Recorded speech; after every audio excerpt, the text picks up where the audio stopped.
El aire viciado y recirculado de la Audiencia Provincial de Madrid pesaba opresivo, un manto tangible de ansiedad y expectación.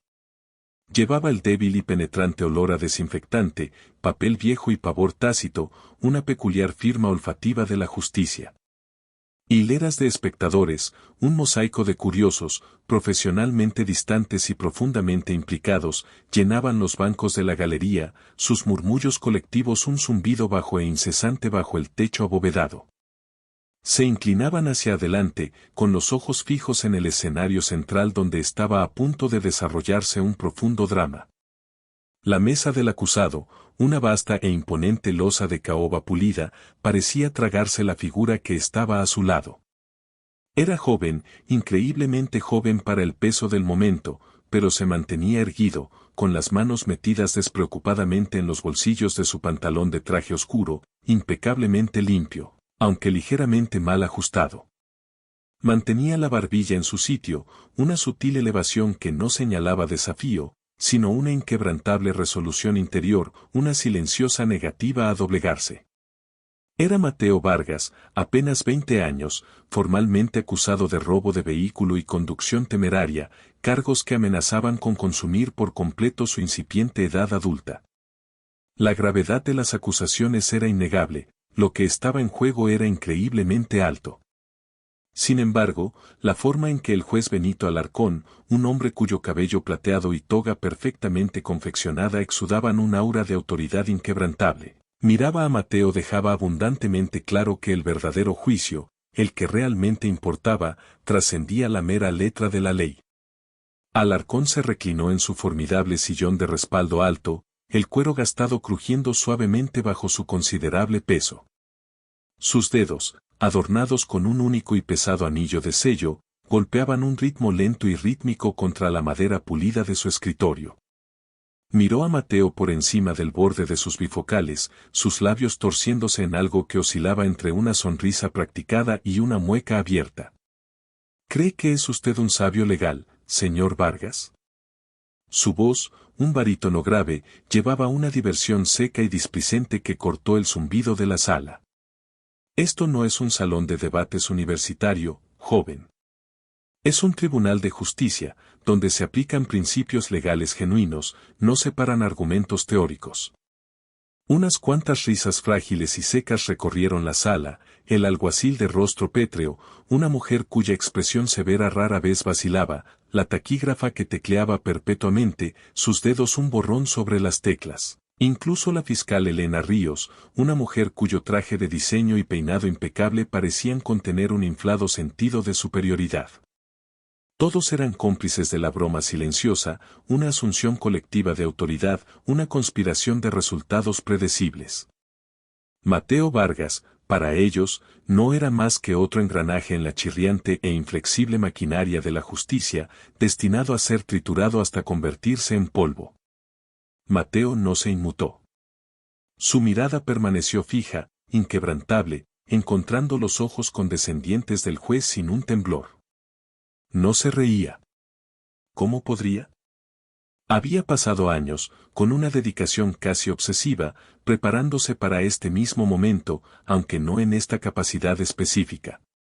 Nunca, ni siquiera en sus imaginaciones más salvajes y desesperadas, se había imaginado a sí mismo aquí, como acusado, al borde de perderlo todo. Pero conocía la intrincada danza de la sala, sus reglas tácitas, sus trampas ocultas, sus pausas dramáticas, sus actuaciones cuidadosamente orquestadas, como la palma de su mano. Mientras otros chicos de su edad estaban pegados a las pantallas, sus mentes consumidas por las últimas estadísticas de fútbol o los intrincados trucos de los videojuegos, él devoraba densa y arcaica jurisprudencia. Los laberínticos caminos de los precedentes legales iluminaban sus noches solitarias, ofreciendo un marcado contraste con las fugaces distracciones de la juventud. Mientras sus amigos se reunían para torneos de videojuegos bulliciosos y fugaces, él realizaba elaborados simulacros de juicio en su cabeza, argumentando casos imaginarios contra sí mismo, diseccionando argumentos hipotéticos, elaborando refutaciones con minuciosa precisión en la tranquila, casi sagrada santidad de su dormitorio. Su madre, Sofía Vargas, una mujer cuyas manos estaban callosas no por el trabajo físico sino por décadas de trabajo diligente y silencioso, había sido auxiliar de justicia durante más de 25 años. Era una guerrera silenciosa en las trincheras burocráticas del sistema legal, testigo de innumerables dramas humanos. Mateo había crecido escuchando las innumerables historias que ella traía a casa, relatos susurrados de cómo los fiscales, impulsados por cargas de trabajo implacables y ambiciones ardientes, a veces tomaban atajos, torcían sutilmente las reglas o, convenientemente, pasaban por alto deliberadamente hechos inconvenientes que amenazaban sus narrativas. Había oído cómo los jueces, envueltos en sus togas de supuesta imparcialidad, ocasionalmente mostraban favoritismo, sus decisiones sutilmente influenciadas por lealtades tácitas, por conveniencia política o simplemente por el puro y aplastante aburrimiento de la repetición. Había aprendido cómo algunos abogados defensores, particularmente los servidores públicos sobrecargados de trabajo y crónicamente mal pagados, apenas lo intentaban. Su cansada resignación palpable incluso a través de los relatos de segunda mano y susurrados de su madre. Lo absorbió todo, cada matiz, cada lección amarga, cada sutil injusticia. Para cuando tenía 14 años, podía diseccionar un juicio, detectar las debilidades, identificar las presiones tácitas y anticipar las maniobras mejor que la mayoría de los estudiantes de derecho novatos ahogados en pilas de libros de texto. Pero nada de eso le importaba a Alarcón, a Ríos, al cinismo colectivo que impregnaba cada fibra de esa sala. Para ellos, Mateo no era más que otro joven de su entorno, otra estadística desafortunada, otro resultado predecible. Hagamos esto rápido, señor Vargas, suspiró el juez, una bocanada de impaciencia cansada escapando de sus labios mientras abría el expediente del caso, su contenido ya predeterminado en su mente, su conclusión grabada en piedra. Tengo una partida de pádel benéfica a las 4, y prefiero no retrasarme. La audiencia rió de nuevo, una onda de diversión aduladora, una sutil afirmación del ingenio percibido por el juez, pero esta vez algo fundamental cambió en el aire. Los labios de Mateo, previamente fijados en una línea neutra e impasible, se curvaron en una leve, casi imperceptible sonrisa, una sonrisa privada y cómplice que pasó completamente desapercibida para el juez, para la fiscal, para cualquiera excepto para él mismo. Porque Alarcón, en su arrogante prisa, acababa de cometer su primer error, un error de cálculo fatal en el gran juego de ajedrez legal de altas apuestas. La sala, sin embargo, aún no había registrado el sutil temblor que presagiaba el terremoto que se avecinaba. La fiscal Elena Ríos, una mujer que se movía con la confianza predestinada de alguien que ya se había asegurado una victoria inexpugnable, se levantó de su asiento. Su traje de diseño, hecho a medida a la perfección impecable, era nítido, sus líneas afiladas reflejaban su mirada igualmente aguda y calculadora. Su pañuelo de seda, un discreto toque de color, estaba perfectamente colocado, y su voz, rica y resonante, llevaba esa confianza ensayada y practicada de alguien que había pronunciado el mismo discurso triunfante 100 veces antes, sus inflexiones perfeccionadas a través de innumerables repeticiones. Su señoría, damas y caballeros del jurado, comenzó, su voz llenando el cavernoso espacio, el Estado probará más allá de toda duda razonable que el acusado, Mateo Vargas, fue sorprendido con las manos en la masa en un vehículo robado, un elegante Porsche Cayenne negro de 2024, un todoterreno de lujo denunciado como desaparecido de una exclusiva residencia del barrio de Salamanca apenas unas horas antes de su detención. El sargento Miguel Castillo lo observó personalmente huyendo de un aparcamiento público en el vehículo robado. Los agentes lo persiguieron por las bulliciosas calles del centro, una peligrosa persecución de alto riesgo a través del tráfico vespertino, donde supuestamente intentó eludir la detención, zigzagueando temerariamente entre carriles, poniendo en peligro vidas inocentes, antes de ser finalmente acorralado cerca del Parque del Retiro. Sus huellas dactilares, pruebas físicas innegables, se encontraron en la palanca de cambios y, lo que es más condenatorio, su señoría. El informe oficial del sargento Castillo detalla meticulosamente su relato como testigo presencial del acusado al volante inmediatamente antes de la persecución. La Fiscalía sostiene que las pruebas hablan por sí solas, una montaña de hechos innegables que apuntan directamente a la culpabilidad del acusado. Las palabras cayeron con una finalidad pesada e innegable, cada sílaba un golpe calculado, preciso e impactante. La multitud en la galería se movió, una inhalación colectiva, sus susurros ahogados escalando a un zumbido bajo y urgente de incredulidad y condena. En la superficie, sonaba condenatorio, un caso abierto y cerrado, una narrativa irrefutable, un coche de lujo robado, una persecución temeraria, un intento desesperado de huir, huellas dactilares irrefutables y un testimonio ocular condenatorio. El juez Alarcón miró a Mateo por encima del borde de sus bifocales, una mirada fugaz que parecía decir, no te molestes, luego se volvió hacia Ríos, con un gesto displicente de la mano. Proceda, fiscal. La fiscal, animada por el respaldo implícito del juez, caminó hacia el estrado del jurado, sus tacones pulidos resonando rítmicamente contra el frío suelo de mármol, el sonido haciendo eco ligeramente en la inmensidad de la sala. Irradiaba una petulancia casi palpable, un aura de triunfo asegurado. La defensa, comenzó Ríos, su voz goteando condescendencia, su tono goteando desdén, puede intentar convencerles de que todo esto fue un malentendido, una lamentable confluencia de eventos desafortunados, que el señor Vargas es una víctima inocente y desafortunada de las circunstancias, atrapado en el lugar equivocado en el momento equivocado.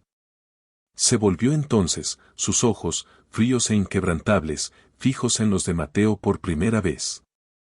Pero seamos honestos, damas y caballeros, continuó, su voz bajando a un tono conspirador, casi burlón, ¿qué tipo de víctima huye de la policía, zigzagueando entre el tráfico, poniendo en peligro vidas inocentes, si no tiene nada que ocultar? La tensión en la sala se espesó, tensándose como la cuerda de un arco a punto de romperse, el aire volviéndose pesado por la anticipación. El juez Alarcón se inclinó hacia adelante, apoyando la barbilla en la mano, una señal silenciosa de su compromiso, su acuerdo implícito con el floreo retórico de Ríos. Mateo no pestañeó, su mirada encontrando la de Ríos sin inmutarse, su expresión una máscara de calma impasible, ilegible para el observador casual. Ríos, envalentonada, continuó, hojeando una pila de papeles con un floreo practicado, sus argumentos aparentemente inexpugnables. Su señoría, tengo aquí el informe oficial del sargento Miguel Castillo, detallando meticulosamente su relato como testigo presencial. Este informe, presentado inmediatamente después del incidente, declara inequívocamente que el sargento Castillo presenció personalmente al acusado al volante del vehículo robado, conduciéndolo erráticamente, inmediatamente antes de su intento de fuga. Además, como mencioné, las huellas dactilares encontradas en la palanca de cambios coinciden innegablemente con las del acusado. Se confirmó que el vehículo fue robado a los pocos minutos de la denuncia. El arresto se realizó según el reglamento, siguiendo todos los protocolos. Alarcón exhaló por la nariz un sonido suave, casi imperceptible de satisfacción, asintiendo lentamente. Me parece bastante claro, fiscal. Un caso evidente. Y para la mayoría de la gente en la sala, desde los desconcertados miembros del jurado hasta la galería murmurante, probablemente lo era. La narrativa de la fiscalía era impecable, lógica, aparentemente irrefutable, un coche robado, una persecución temeraria, un arresto de manual, pruebas directas. Pero Mateo, con sus años de estudio solitario, su profunda inmersión en las minucias del procedimiento legal, había aprendido a ver más allá de la superficie, a identificar las grietas sutiles, las imperfecciones diminutas, incluso en las fachadas más pulidas. Aún así, permaneció en silencio, un centinela silencioso, observando, esperando su momento preciso para atacar. El juez Alarcón golpeó ligeramente su mazo, el clic agudo resonando en el aire repentinamente pesado. Muy bien, letrada Pérez, escuchemos la respuesta de la defensa. Se volvió hacia la abogada de Mateo, Leticia Pérez, una abogada de oficio cuyos hombros cansados y ojos fatigados decían mucho sobre la rutina implacable de su profesión, la lucha interminable contra un sistema implacable. Leticia, que apenas había dicho 3 palabras desde que entró en la sala, ahora se levantó, moviéndose nerviosamente de un pie a otro, su voz un murmullo vacilante. Su señoría, mi cliente, Mateo, con un movimiento sutil pero firme, le puso una mano en el brazo, una petición silenciosa, una tranquila afirmación de control. Leticia vaciló, con los ojos muy abiertos por la sorpresa, luego, lenta y a regañadientes, volvió a hundirse en su asiento. Y por primera vez, Mateo habló, su voz cortando la tensión persistente, clara, resonante, absolutamente serena, con una innegable gravedad. Me representaré a mí mismo, su señoría. La sala quedó en completo silencio. El aliento colectivo de la sala pareció contenerse en la garganta. Alarcón lo miró fijamente, su diversión palpable, casi despectiva, pero ahora teñida de un destello de genuina sorpresa. ¿Qué hará qué, señor Vargas?, dijo arrastrando las palabras, su voz goteando incredulidad. La voz de Mateo permaneció tranquila, firme, inquebrantable. Me defenderé a mí mismo, su señoría. Creo que estoy adecuadamente preparado para hacerlo. Una ola de murmullos, más fuerte esta vez, se extendió por la sala, una onda de sorpresa, incredulidad y un toque de excitación nerviosa. Las cejas del alguacil se dispararon, una rara grieta en su fachada estoica. La sonrisa arrogante de Ríos vaciló, su compostura perfectamente esculpida se rompió momentáneamente, antes de soltar una risa aguda y burlona, más un ladrido nervioso que una diversión genuina. Su señoría, con el debido respeto, esto es absurdo. El acusado es joven. No tiene formación legal. Esto es una burla a la justicia. La voz de Mateo, aunque no elevada, cortó la objeción de Ríos con tranquila autoridad. Su señoría, tengo 20 años. Soy legalmente un adulto. Y aunque puede que no posea un título de abogado, he pasado años estudiando meticulosamente las complejidades de nuestro sistema legal, los matices del procedimiento, los precedentes de la jurisprudencia. Estoy listo para proceder. Alarcón, recuperando la compostura, aunque con un esfuerzo visible, fijó a Mateo con una mirada fría y evaluadora. Señor Vargas, esto no es un juego, ni es una actuación teatral. Se proporciona un abogado de oficio por una razón muy seria, para garantizar una representación justa en asuntos legales complejos. Y estoy profundamente agradecido por el diligente trabajo y la dedicación de la letrada Pérez, su señoría, respondió Mateo, su tono respetuoso, pero inflexiblemente firme. Pero creo que ciertos aspectos granulares de este caso en particular, los detalles minuciosos de las pruebas, requieren una perspectiva única y un nivel de detalle preciso que solo yo poseo. Con el debido respeto a la letrada Pérez, debo representarme a mí mismo para asegurar que cada piedra sea removida, cada inconsistencia abordada. La mirada de Alarcón vaciló entre Mateo y Leticia Pérez, quien solo pudo ofrecer un encogimiento de hombros impotente, sus ojos transmitiendo una mezcla de sorpresa y respeto a regañadientes por la convicción de Mateo. El juez suspiró, un sonido largo y exasperado, una aceptación cansada de lo inevitable. Muy bien, señor Vargas. Usted es un adulto y posee el derecho constitucional a representarse a sí mismo. Pero entienda esto, y entiéndalo claramente, no toleraré ninguna teatralidad. Este es un tribunal de justicia legítimo, señor Vargas, no una plataforma para la grandilocuencia personal o retrasos frívolos. Proceda. Esto ciertamente será interesante, murmuró Ríos de nuevo, su voz todavía teñida de una diversión persistente y quebradiza, aunque una pequeña e insidiosa semilla de inquietud se había plantado firmemente en su mente. Pero nadie más en la sala se reía cuando Mateo dio su primer paso deliberado hacia adelante, moviéndose desde el lado del acusado de la mesa hacia el centro mismo de la sala, directamente frente al jurado. Porque, en ese mismo momento, con ese único y resuelto paso, todo estaba a punto de cambiar irrevocablemente. El peso palpable de la sala se asentó alrededor de Mateo mientras ajustaba su postura, sus manos todavía despreocupadamente en los bolsillos, una postura que irradiaba una calma inquietante, casi desconcertante. Dejó que el silencio se alargara por un momento, prolongando la anticipación, lo suficiente como para hacerlos, al juez, a la fiscal, al jurado, agudamente incómodos, para cambiar sutilmente la dinámica de poder inherente dentro de la sala. Luego, finalmente, su voz, clara y resonante, cortó el aire pesado y expectante.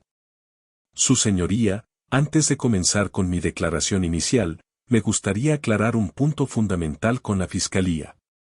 La fiscal Ríos, su irritación ahora palpable, levantó una ceja, cruzando los brazos sobre el pecho. Proceda, señor Vargas. Pero seamos concisos. Mateo dio un paso lento y deliberado hacia adelante, su mirada fija directamente en Ríos, inquebrantable. Fiscal Ríos, usted declaró, y el informe oficial del Estado afirma, que el sargento Miguel Castillo me observó personalmente huyendo de un aparcamiento público en el vehículo robado inmediatamente antes de mi arresto, ¿correcto? Ríos exhaló bruscamente, un sonido de aburrimiento displicente, aunque un leve indicio de defensa ahora teñía su tono. Eso es precisamente correcto, señor Vargas. Y ese testimonio ocular está explícitamente detallado en el informe oficial del sargento Castillo, firmado y atestiguado, una pieza crucial de nuestra evidencia.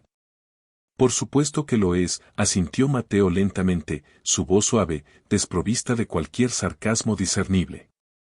Luego, con un cambio sutil, casi imperceptible en su postura, dirigió toda su atención al juez Alarcón, sus ojos encontrando la mirada endurecida del juez.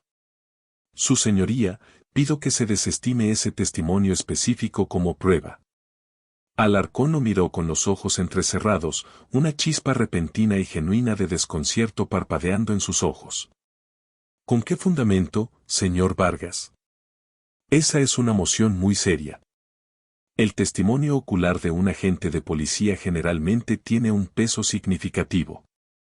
Mateo sacó las manos de los bolsillos por primera vez, sus movimientos deliberados, sin prisas, e hizo un gesto hacia la mesa de la fiscalía. Porque, su señoría, el sargento Castillo nunca me vio en ese coche. De hecho, su informe oficial declara explícitamente que su cámara corporal se activó durante la persecución, no antes del supuesto avistamiento. Además, he obtenido registros del sistema de gestión de pruebas digitales de la Policía Municipal de Madrid, que indican que los cruciales primeros 7 minutos de la grabación de la cámara corporal del sargento Castillo de esa noche específica están misteriosamente corruptos o completamente ausentes del archivo digital oficial. Estos son los minutos durante los cuales él afirma haberme observado. No es solo una discrepancia de tiempo/ubicación, su señoría, es una ausencia absoluta de la prueba visual reclamada donde debería existir innegablemente.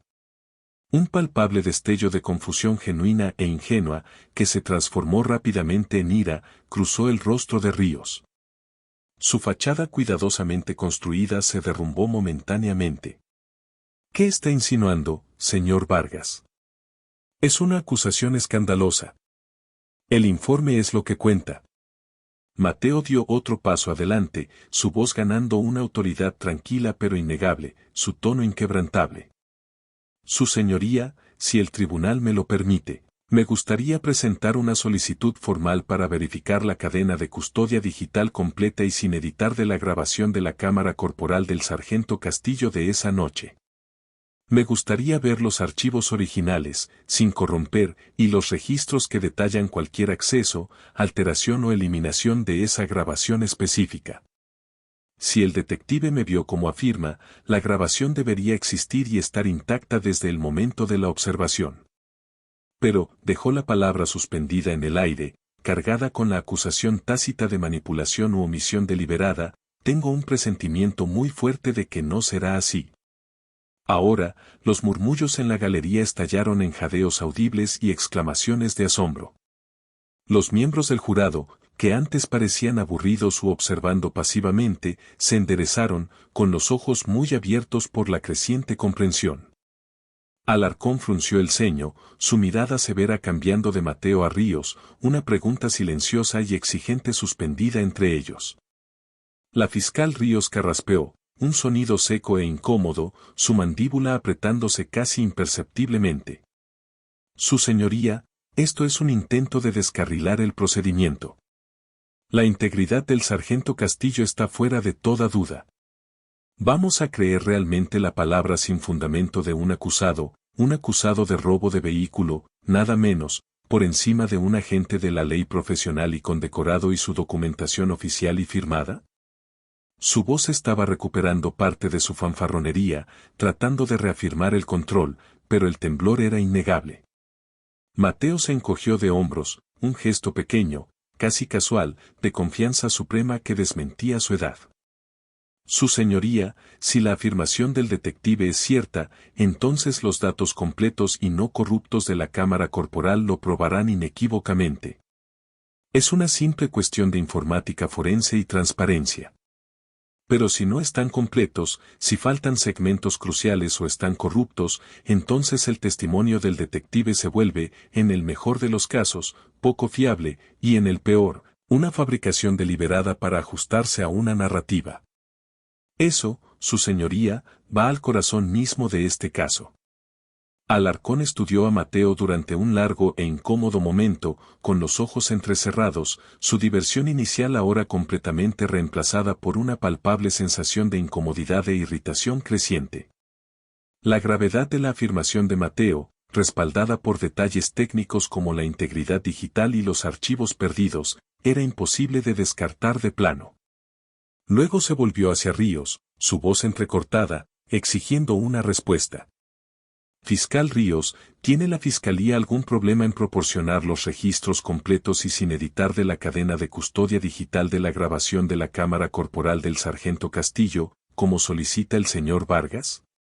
Ríos vaciló. La pausa fue agonizantemente larga, preñada de implicaciones.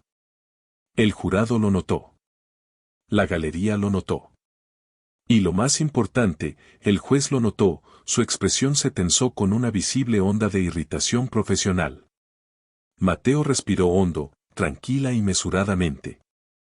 Había pasado años observando juicios, estudiando a los fiscales, sus tácticas, sus faroles, la forma en que jugaban con el sistema, tomando atajos y confiando en suposiciones que la defensa no tendría los medios o la perspicacia para desafiar.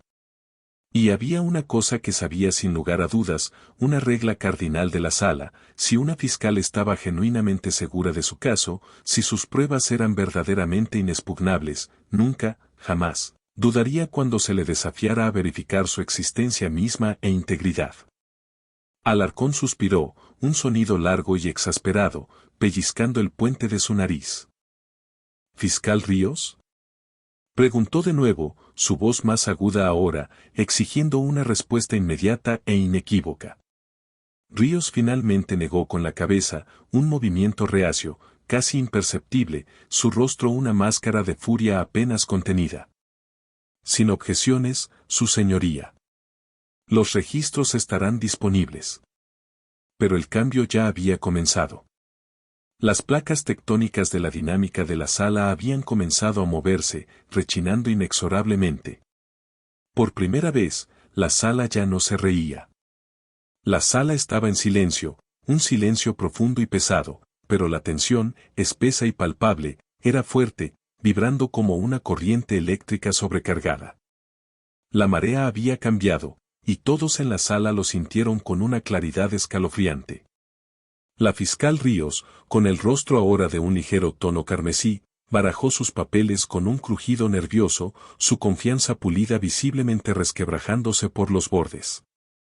Carraspeó, un sonido seco e incómodo, intentando desesperadamente recuperar la compostura, pivotar hacia su siguiente, supuestamente inexpugnable, pieza de evidencia. Su señoría, mientras esperamos la verificación de los registros de la cámara corporal, un mero retraso procesal, le aseguro al tribunal, un pequeño contratiempo administrativo. El hecho innegable es que las huellas dactilares del acusado se encontraron inequívocamente en la palanca de cambios del vehículo robado. Eso, su señoría, es prueba física, innegable y directa, que lo sitúa físicamente dentro del vehículo. Mateo asintió levemente, su rostro ilegible, su mirada inquebrantable mientras se encontraba con la de Ríos. Eso es cierto, fiscal Ríos. Mis huellas dactilares se encontraron efectivamente en la palanca de cambios. Dio un paso lento y deliberado hacia adelante, cambiando su enfoque hacia el jurado, sus movimientos controlados, su confianza inquebrantable. Pero hablemos de esa evidencia por un segundo, damas y caballeros del jurado. Alarcón levantó una ceja, un destello de cautela intrigada en sus ojos, haciendo un gesto para que Mateo continuara. Mateo se volvió hacia el jurado, su voz tranquila, clara y absolutamente razonable, haciendo contacto visual directo con cada uno de ellos, conectando con ellos a un nivel personal y cercano. La fiscalía quiere que crean que simplemente encontrar mis huellas dactilares en una palanca de cambios en un coche significa que lo robé. Esa es la historia simple y convincente que les están vendiendo, diseñada para llevarlos a una única y predeterminada conclusión de culpabilidad. Pero pensemos en esto lógicamente, con sentido común, con un poco de experiencia del mundo real. Respiró hondo y mesuradamente, su tono permaneciendo tranquilo, controlado, como si explicara un rompecabezas complejo pero fundamental a un grupo de estudiantes entusiastas. Imaginen, si quieren, que están caminando por un concurrido aparcamiento público, quizás fuera de un centro comercial o un estadio deportivo. Pasan junto a un coche aparcado. Quizás es un coche muy bonito, un todoterreno de lujo, como este Porsche Cayenne. Y por alguna razón, quizás la ventanilla está bajada, quizás la puerta está abierta, quizás simplemente miran dentro, instintivamente, incluso subconscientemente, se apoyan en él, o quizás tocan brevemente la palanca de cambios, o el volante, por simple curiosidad, o simplemente como un gesto casual. Es una superficie común en un espacio público. ¿Ese breve e inocuo contacto significaría automáticamente que lo robaron? Eso, por sí solo, los convertiría en ladrones de coches. Algunos miembros del jurado intercambiaron miradas incómodas, una onda de inquietud, un murmullo de comprensión incipiente, pasando a través de ellos mientras la analogía de sentido común golpeaba con una fuerza inesperada. Alguien en la galería murmuró algo en voz baja, un sonido bajo de comprensión tardía. Mateo no les dio tiempo para recuperarse, para procesar las implicaciones de su hipotética simple pero devastadora. Ahora, apliquemos esa lógica a este caso. El vehículo en cuestión, este Porsche Cayenne 2024, robado, fue encontrado abandonado en un aparcamiento público cerca del Parque del Retiro, una zona turística de mucho tráfico, horas después de que supuestamente fuera robado. Yo estaba en esa vecindad, caminando a casa después de asistir a un grupo de estudio en la biblioteca pública, un hecho corroborado por los registros de la biblioteca y las declaraciones de mis amigos, que tengo aquí y presentaré si es necesario. Y sí, cuando pasé junto al coche, que estaba aparcado directamente al lado de un paso de peatones, lo admito, instintivamente miré dentro. La ventanilla del lado del conductor estaba completamente bajada y la puerta estaba entreabierta. Por un tonto momento de curiosidad, quizás incluso un breve momento de quedar hipnotizado por su interior, me asomé por la abertura y mi mano rozó la palanca de cambios, solo por un segundo. No le di mucha importancia. Ciertamente no me llevé el coche. No lo conduje a ninguna parte. No robé nada de dentro. Fue solo un momento fugaz e irreflexivo de curiosidad humana, ni más ni menos. Dejó que eso reposara por un segundo pesado, permitiendo que la vívida imagen se formara en sus mentes, una escena de curiosidad inocente en lugar de intención criminal. Luego, con una voz que cortó el silencio como un bisturí, precisa y absolutamente devastadora, preguntó, ¿tocar una superficie común en un coche abierto, en un lugar público, por curiosidad casual, te convierte automáticamente en un criminal, damas y caballeros del jurado? La fiscal Ríos carraspeó, un sonido desesperado y ronco, hojeando frenéticamente sus notas, buscando algo, cualquier cosa, para recuperar el control de la narrativa que se desmoronaba. Su rostro era ahora de un tono carmesí más profundo, un marcado contraste con su impecable blusa blanca. Mateo no había terminado. Y ya que estamos en el tema de las pruebas forenses, debo cuestionar la minuciosidad de su presentación. volvió su penetrante mirada hacia Alarcón. Su señoría, fue citado a declarar hoy el especialista forense de la policía científica, el individuo que procesó y analizó personalmente las supuestas huellas dactilares de este caso. Alarcón parpadeó, completamente sorprendido por la inesperada, pero perfectamente legítima, pregunta. Miró a Ríos, su expresión exigiendo una explicación.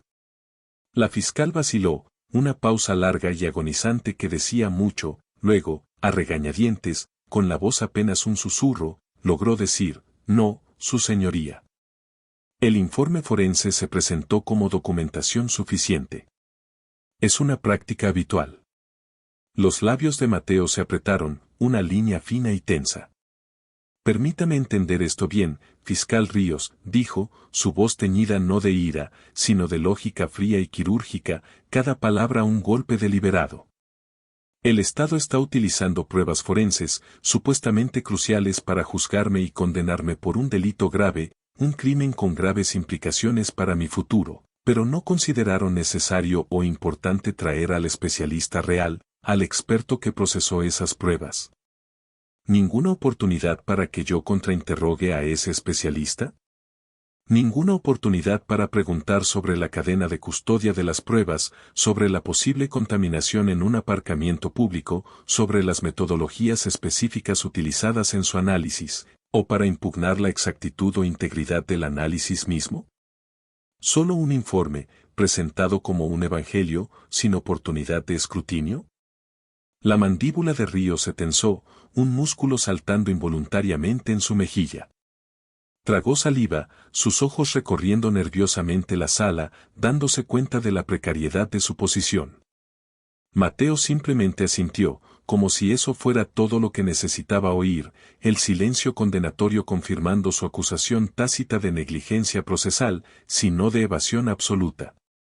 Interesante. El juez Alarcón suspiró, un sonido profundo y exasperado, pellizcando el puente de su nariz entre el pulgar y el índice. Era la mirada cansada de un hombre que finalmente se estaba dando cuenta, con una sensación de hundimiento, de que este caso, que había descartado tan casualmente como una victoria fácil, una formalidad rutinaria, era cualquier cosa menos eso. Los cimientos del caso de la Fiscalía se estaban desmoronando, no bajo el peso de revelaciones dramáticas y a gritos, sino bajo la presión precisa e implacable de la lógica, el sentido común y la meticulosa integridad procesal. Pero Mateo aún no había terminado, porque lo siguiente que estaba a punto de decir, la siguiente pieza de verdad suprimida o convenientemente pasada por alto que estaba a punto de revelar, lo cambiaría todo. No solo para él, sino para la percepción misma de la justicia dentro de esa sala. Mateo dio otro paso lento y deliberado hacia adelante, su voz firme pero constante, resonando con una autoridad tranquila que desmentía sus años, su mirada recorriendo al jurado.